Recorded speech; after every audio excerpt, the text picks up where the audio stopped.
चलो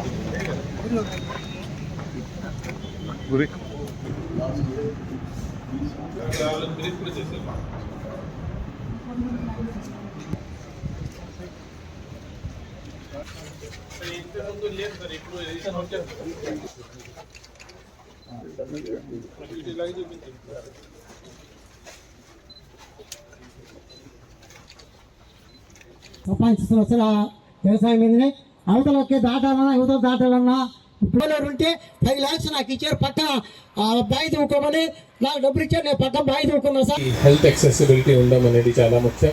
ఈ నేపథ్యంలో ఇక్కడే జస్ట్ హైవే దగ్గర ఒక మంచి సిఎస్సి ఉంది. ఆ సిఎస్సిలో కూడా గవర్నమెంట్ డబ్బుతో దీంతో పాటు సిఎస్ఆర్ ఎమ్మెల్యే గారు చొరవ చూపించి చాలామంది కంపెనీస్ నుంచి డబ్బు తీసుకొని ఇది సిఎస్సిని బాగా డెవలప్ చేస్తున్నారు. దీంతో పాటు ఇక్కడ ఉన్న లోకల్ ఎస్డిఎస్ ప్రతి హాస్పిటల్కి ఒక ఎస్డిఎస్ కమిటీ వేయడం జరిగింది. కొన్ని చోట్ల యాక్టివ్గా ఉన్నారు, కొన్ని చోట్ల యాక్టివ్గా లేదు. కానీ ఈ ఏరియాలో చూస్తే ఎస్డిఎస్ కమిటీ మెంబర్ బాగా యాక్టివ్గా ఉన్నారు, ఇనిషియేటివ్ తీసుకుంటున్నారు. పర్సనల్ ఇంట్రెస్ట్తోనే ఇక్కడే బాగా జరుగుతున్నాయి. కొన్ని డాక్టర్స్ తక్కువ ఉన్నాయి అనేది నా దృష్టికి రావడం జరిగింది. అది కూడా వెంటనే గవర్నమెంట్తో మాట్లాడి ఇక్కడ ఒక పీడియాట్రిషియన్ అవసరం ఉంది, ఇంకోటి జనరల్ డాక్టర్ కూడా అవసరం ఉంది, అది కూడా నియుక్తి చేయడం జరుగుతుంది. జల్ధారా జలహారతి ప్రోగ్రామ్ కింద ఇక్కడ ఒక వర్క్ చెక్ చేయడం జరిగింది. ఇక్కడే పెద్ద వెంకటచలం చెరువు ఉంది, దీనికి నీళ్ళు కనుపూరు కాలువ నుంచి వస్తున్నాయి. తర్వాత ఈ నీళ్ళు సముద్రంకి వెళ్ళాలి. సముద్రంకి వెళ్ళాలంటే ఈ మధ్యలో ఉన్న ఫీల్డ్ ఛానల్స్ చాలా క్లియర్గానే ఉండాలి. సో పీఈడి అమ్మగారు ఒక మంచి వర్క్ శాంక్షన్ చేశారు. ఆల్మోస్ట్ 2 kilometer వరకు పొద్దున వర్క్ చెక్ చేయడం జరిగింది. చాలా ఫాస్ట్గా జరుగుతున్నాయి. తర్వాత దీనివల్ల వచ్చిన సీజన్లో కూడా చాలా హెల్ప్ఫుల్గా ఉంటుంది రైతుకి. ఆ తర్వాత ఓహెచ్ఎస్ఆర్ ట్యాంక్ విజిట్ చేయడం జరిగింది. ఇక్కడ వాటర్ క్వాలిటీ వచ్చేసి బాగుంది. ఫ్లోరైడ్ కానీ పిహెచ్ కానీ అన్ని పర్మిసిబుల్ లిమిట్లో ఉన్నాయి. ఇది ఒక పెద్ద హ్యాబిటేషన్. ఇక్కడ 4 ట్యాంక్స్ ఉండాల్సింది, 2 ట్యాంక్స్ ఫంక్షన్ ఉన్నాయి. కానీ గవర్నమెంట్ కూడా వెంటనే ఇప్పుడు లాస్ట్ వీక్లోనే కొత్త 2 ట్యాంక్స్ శాంక్షన్ చేయడం జరిగింది.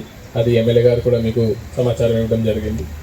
ఆ తర్వాత ఇప్పుడు గత సంవత్సరంలో 2 సైక్లోన్స్ వచ్చినాయి, దిత్వా సైక్లోన్, ముంతా సైక్లోన్. ఈ 2 సైక్లోన్స్ వల్ల ఇక్కడ ఉన్న వాటర్ బాడీస్ బాగా డ్యామేజ్ అయింది. దీనిలో ఈ కనుపూర్ ట్యాంక్ బండ్ కూడా బాగా డ్యామేజ్ అయింది, అక్కడ ఉన్న చెక్ డ్యామ్ కూడా డ్యామేజ్ అయింది. ఇప్పుడు 47 lakhs rupees అక్కడ శాంక్షన్ అయింది. శాంక్షన్ అయిన తర్వాత బిఫోర్, డ్యూరింగ్ అండ్ ఆఫ్టర్ ఫొటోస్తో సహా ఆ వర్క్ ఎలా చేశారు, ఆ క్వాలిటీ చెక్ కూడా చెక్ చేయడం జరిగింది. నాణ్యత బాగుంది. 44 పనులు 13,26,00,000 రూపాయలు కొత్తగా శాంక్షన్ అయినాయి.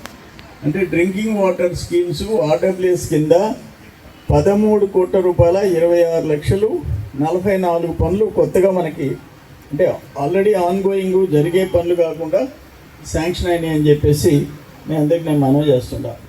అట్లా ఇప్పుడు ఈ సిహెచ్సికి మనం వెంకటాచలం చూసి వచ్చాం, కలెక్టర్ గారు కూడా చూసి వచ్చారు.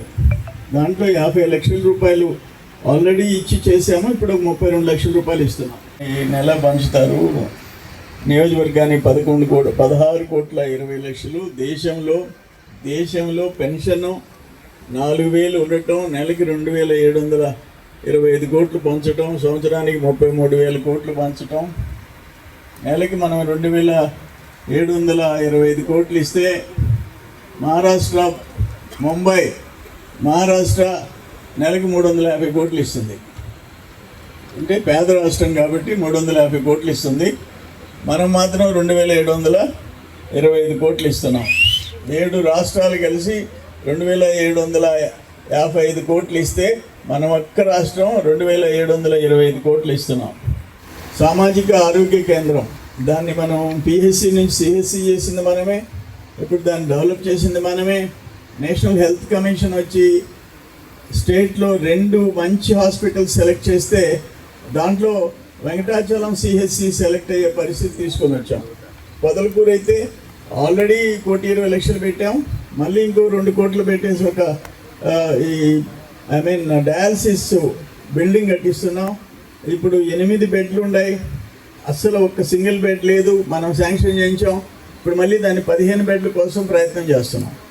అట్లా ఇకపోతే 5 కోట్ల రూపాయలతో ఇక్కడ సిఆర్సి సెంటర్ దివ్యాంగుల కేంద్రం వెంకయ్యనాయుడు గారు తెచ్చినారు, అది సెంట్రల్ గవర్నమెంట్కి. దాంట్లో సిఎల్ కంపెనీ 5 కోట్ల రూపాయలతో ఈ ప్లే గ్రౌండ్ ఏర్పాట్లు, వాళ్ళకి ఆ building facilities 5 crores CSR fund కింద మనం పనులు చేయిస్తున్నాం వెంకటాచలం మండలంలో. 1.5 కోట్ల రూపాయలతో సోలార్ లైటింగ్, వెంకటాచలం కేంద్రంలో సోలార్ లైటింగ్ చేయించాం.